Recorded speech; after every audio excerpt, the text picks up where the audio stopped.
Drancy, puis déportés vers Auschwitz. Tous périrent dans les chambres à gaz avant que leur corps ne soit brûlé dans les fours crématoires.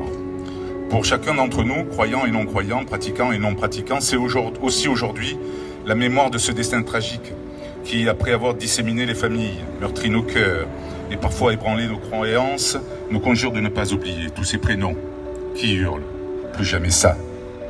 La stèle érigée, grâce à la volonté ici présente de Jean-Jacques Zenou, mon ami, président du comité des enfants de la Verdière, président de Radio JM, il ne faut pas l'oublier, et au travail de l'historienne Suzette Hazan font que jamais leur destin ne tombera dans l'oubli.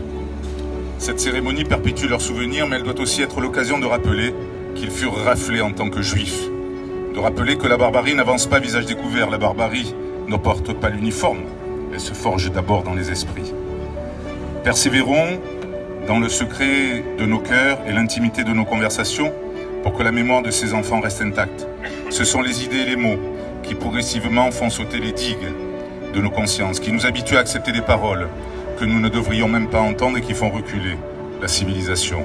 Il nous faut ouvrir les yeux et regarder la réalité en face. En France aujourd'hui, cette corruption des esprits, cet affaiblissement moral et intellectuel que sont le racisme et l'antisémitisme sont encore trop bien présents.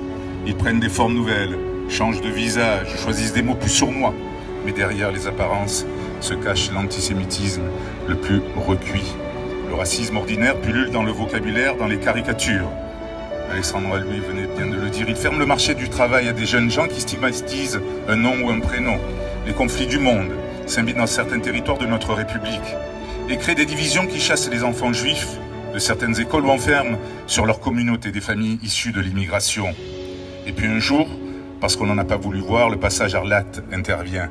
Chaque synagogue, chaque mosquée, chaque église, chaque temple, chaque cimetière profané ou vandalisé doit nous alerter.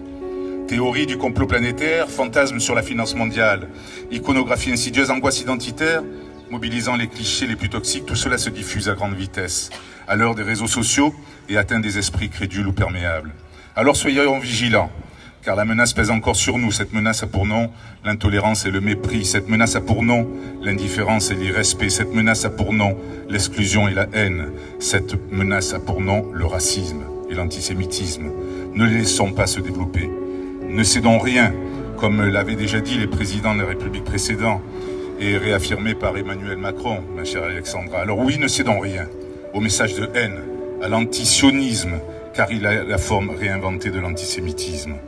Dénonçons l'obscurantisme et les pourvoyeurs de propagande nauséabonde.